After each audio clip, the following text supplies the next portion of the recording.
Bienvenue. Aujourd'hui, on se penche sur cet incident assez préoccupant en Savoie. Un bus scolaire qui a forcé un passage à niveau fermé.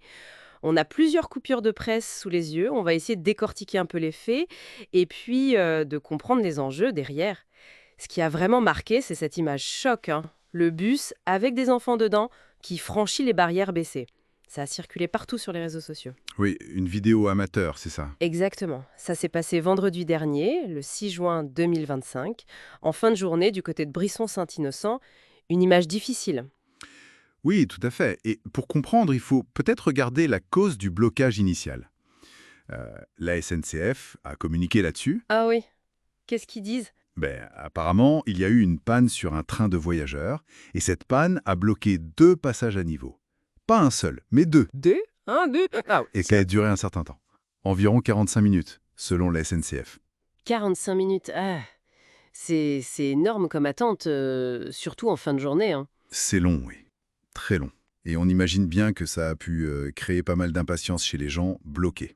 Justement, il y a le témoignage d'une automobiliste qui était là. Elle dit être choquée, je n'ai jamais vu ça. Mhm. Et elle fait le lien, elle, entre l'impatience générale des conducteurs et la décision folle du chauffeur de bus. Oui, mais l'impatience, ça ne peut pas tout justifier quand même.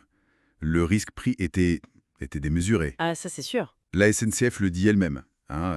Il parle de mise en danger de la sécurité des personnes à son bord. C'est très clair. Et il y a cette autre information, un peu plus floue peut-être. Euh, Plusieurs témoins disent qu'un deuxième train arrivait. La SNCF, elle, ne confirme pas cette partie. D'accord. Mais si c'est vrai, Mais si c'est vrai, ce train aurait dû freiner en urgence. On a frôlé le drame. Il suffisait que le bus cale sur les voies, et là. oui, et rien que d'y penser, ça fait froid dans le dos. Et ça ne s'est pas arrêté là, apparemment. Non. Une fois passé, le chauffeur se serait fait interpeller par d'autres conducteurs, réprimandé même. Et compréhensible, mais ce qui est aussi frappant, c'est qu'il n'était pas le seul à passer. Ah non, justement. Et c'est peut-être ça le plus inquiétant, ou du moins ce qui interroge. D'autres voitures ont suivi le bus. Malgré les feux rouges et les barrières. Malgré les feux, oui. Les barrières, lui, les a forcés, mais les autres ont profité du passage ouvert, même si le signal était toujours au rouge. C'est cet effet d'entraînement-là. Exactement.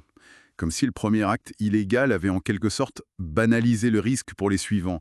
Une dynamique de groupe assez dangereuse, oui. Et le chauffeur du bus, on sait ce qu'il devient. Il travaille pour quelle compagnie déjà? Alpes découverte, c'est ça. Il a été identifié, oui.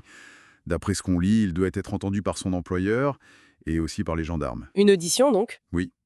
Et sur le plan pénal, ce n'est pas une petite infraction. On parle de mise en danger délibérée de la vie d'autrui. Ah oui, quand même. Et ça représente quoi, concrètement? Le code pénal prévoit jusqu'à 1 an de prison et 15 000 € d'amende pour ce type de délit. C'est sérieux, hein? Donc si on résume, une panne technique qui dure, l'impatience qui monte, un chauffeur de bus scolaire qui prend un risque énorme.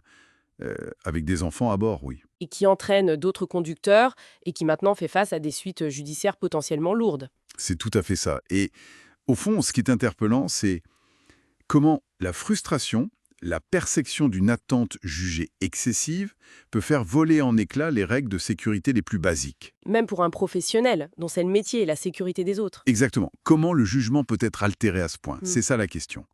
Et on voit bien cet effet d'entraînement où l'impatience de quelques-uns semble primer sur la prudence collective. C'est une vraie question, oui. Et ça dépasse ce simple fait divers, aussi grave soit-il.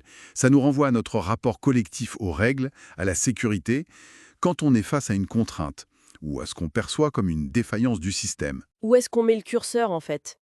Entre notre propre impatience, notre frustration personnelle, et la responsabilité qu'on a tous pour la sécurité de chacun, c'est peut-être une piste de réflexion. Comment l'exaspération individuelle peut parfois nous faire oublier le bon sens collectif le plus élémentaire.